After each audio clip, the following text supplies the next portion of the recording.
और इसी कड़ी में रुक करेंगे अगली खबर का। अगली खबर जोधपुर से आपको बता रहे हैं, प्रेमी के घर से प्रेमिका को उठा ले गए परिजन। घटना का सीसीटीवी फुटेज सामने आया है। रातानाडा थाना क्षेत्र का ये मामला बताया जा रहा है। जोधपुर से खबर आपको बता रहे हैं, प्रेमी के घर से प्रेमिका को उठा कर ले गए परिजन। घटना का सीसीटीवी फुटेज सामने आया। ये वो तस्वीरें जो सीसीटीवी में कैद हुई हैं। प्रेमी के घर से प्रेमिका को परिजन उठा कर ले गए हैं।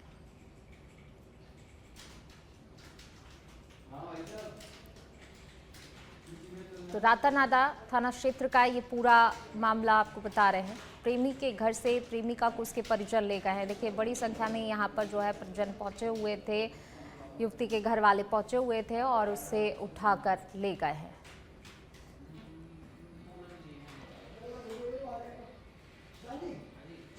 तो देखिए, जोधपुर से खबर आपको बता रहे हैं, प्रेमी के घर से प्रेमिका को परिजन उठाकर ले गए और ये पूरा मामला जो है सीसीटीवी में कैद हुआ है।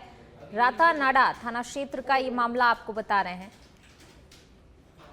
जहां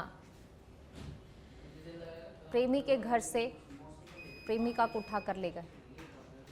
और ज्यादा जानकारी के साथ हमारे ब्यूरो चीफ प्रदीप जी हमारे साथ जुड़ गए हैं। प्रदीप जी, क्या कुछ पूरा मामला है? देखिए, प्रेमी के घर से प्रेमिका को उठाकर ले गए परिजन, कब की एक घटना है और क्या कुछ पूरा मामला है?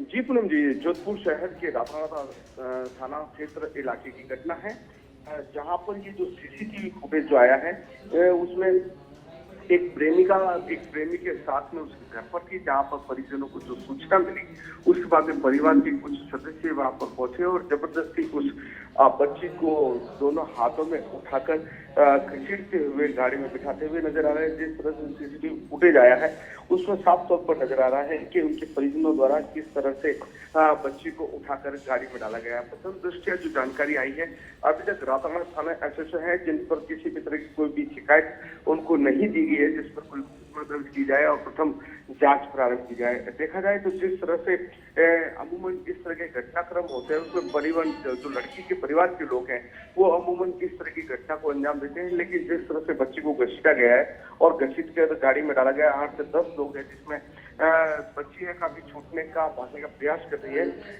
लेकिन पूनम जी बताऊंगा, जो दृश्य जो हालात बने हैं परिवार के, इस तरह से जो गतिविधियां बनी उन गतिविधियों को अगर देखा जाए तो अवश्य कहीं कहीं परिवार में समाज में कहीं बदलाव लाने की जरूरत है। मनोचिकित्सक को दिखाकर बच्चों को समझाने की जरूरत है।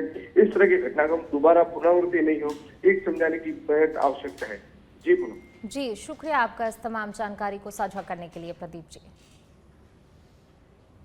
तो देखिए, फिलहाल जो है ये मामला थाने तक नहीं पहुंचा है। परिजन बड़ी संख्या में पहुंचे हुए थे और घसीटते हुए किस तरीके से, ये तस्वीरें भी आपने देखी कि किस तरीके से युवती को उसके परिजन ले गए हैं।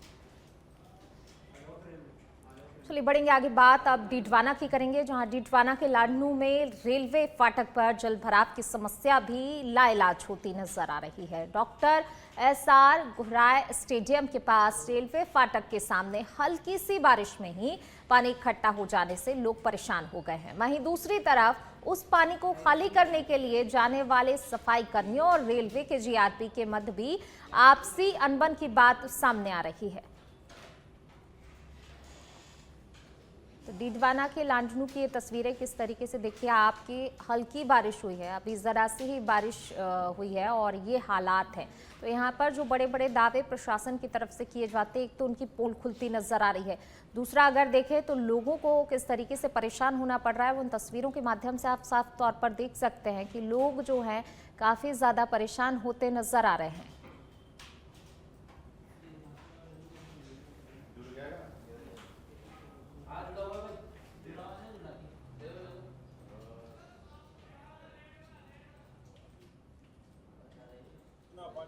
फाटक नंबर 33 जहां रेलवे अंडरपास बना रही है, जो कि यहाँ पे अभी प्रेजेंट स्थिति में इतना पानी का भराव है, मेन रोड पे अंडरपास बनेगा तो यहाँ कैसी स्थिति रहेगी। और फाटक की दूसरी तरफ सरकारी कार्यालय है जहाँ लोगों का आवागमन बना रहता है।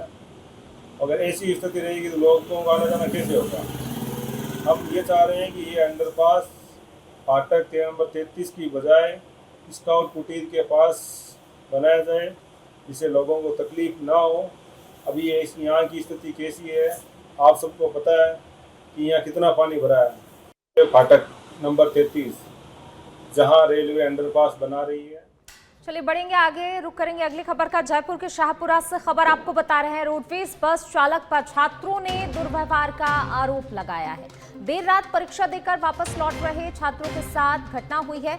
बीएसटीसी की परीक्षा देकर ये छात्र वापस लौट रहे थे। छात्रों को बीच रास्ते में ड्राइवर ने उतार दिया। अभ्यर्थी देर रात बस के इंतजार में परेशान होते रहे।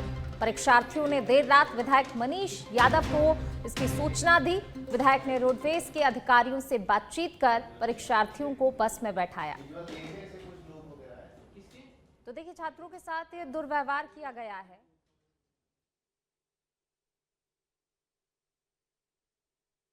आज हमारी बीएसटीसी एग्जाम थी, हम ट्रांसपोर्ट रुक रहे थे, तो बस वाले ने हमारे साथ इन्होंने हरकत की। बस वाले ने और कंडक्टर ने, तो इन्होंने पुलिस को बुलाया। पुलिस वाले ने अगर हमारे साथ जबरदस्ती दे वाली की बात करने लगी।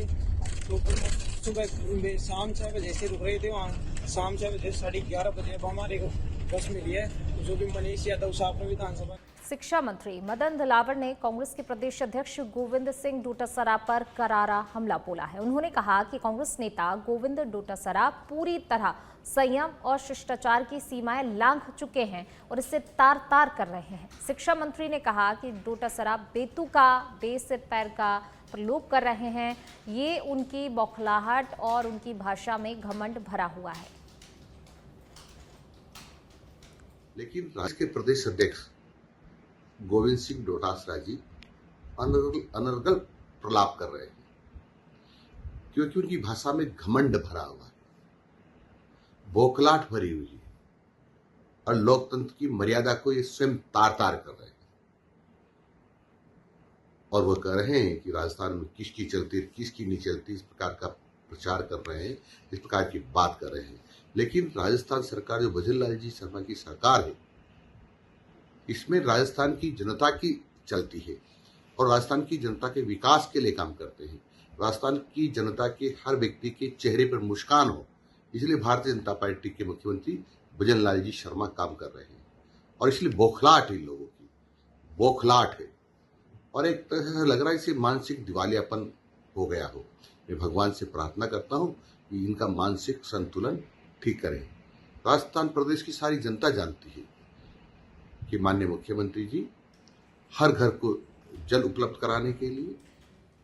चलिए बढ़ेंगे आगे। खबर चित्तौड़गढ़ के कोतवाली थाना इलाके से, जहां पर कुछ समय पहले बजरी को लेकर एक होटल पर फायरिंग कर हत्या का मामला सामने आया, जिसमें अब आक्रोशित लोग दोषियों की गिरफ्तारी की मांग को लेकर प्रदर्शन कर रहे हैं।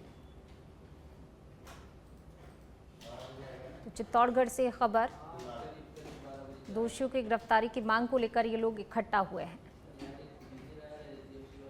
चलिए बढ़ेंगे आगे। बात भरतपुर की। भरतपुर के बयाना में जाम में सबसे ज्यादा सहायक ऑटो और ई रिक्शा हैं।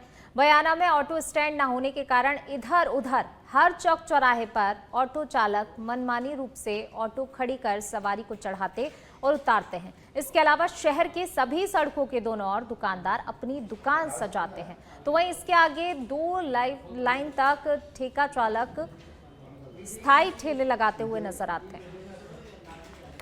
यातायात नियमों की धज्जियां उड़ाई जा रही हैं। किस तरीके से मनमाने रूप से कहीं भी ऑटो चालक जो है अपना ऑटो खड़ा करते हैं, सवारी को बिठाते हैं, उतारते हैं और जिसके कारण जो है जाम लगता है। लोगों को आवागमन में काफ़ी ज़्यादा परेशानी होती है। तो खुलेआम यातायात नियमों की ये देखिए धज्जियां किस तरीके से उड़ाई जा रही हैं। उसके बाद भी यातायात जो विभाग है उसकी तरफ से कोई ठोस कदम नहीं उठाया जा रहा है, जिसके चलते लोग जो हैं, आमजन जो हैं, वो काफ़ी ज़्यादा परेशान होते नजर आ रहे हैं। भरतपुर के बयाना की तस्वीरें आप देखिए किस तरीके से लोग जो हैं फंसे हुए हैं जाम में और जो राहगीर भी हैं वो भी काफ़ी ज़्यादा परेशान होते हैं। नियमों का कोई पालन नहीं किया जा रहा है। भारी वाहन भी यहाँ से गुजरते हैं।